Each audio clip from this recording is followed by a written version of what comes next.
Tapos na ng ilang minuto mga guys, tingnan natin. Ayun, luto na siya mga guys. Pwede na ilagay yung dahon ng ampalaya.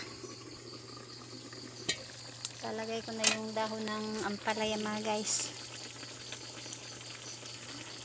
Yan mga guys, dahon ng ampalaya.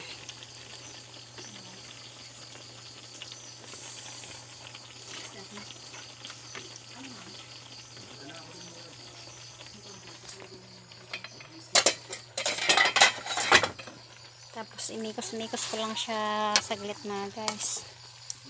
Para hindi pumait yung yung ulam pag nilagyan ng dahon ng ampalaya. Pakuluin, hindi siya lutuin masyado mga guys, half cook lang. Ganun lang. Para makakain din yung baby ko.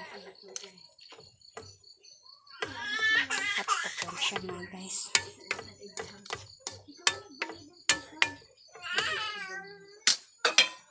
Mga guys, takpan lang natin saglit tapos pwede na yan mga guys. Yan mga guys, tingnan na natin. O yan, pwede na siya mga guys.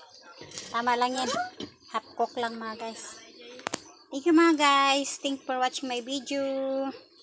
Sud Visayas Mindanao, lahat ng OFW, maraming salamat sa pagtanaw sa akong video. Good evening to all.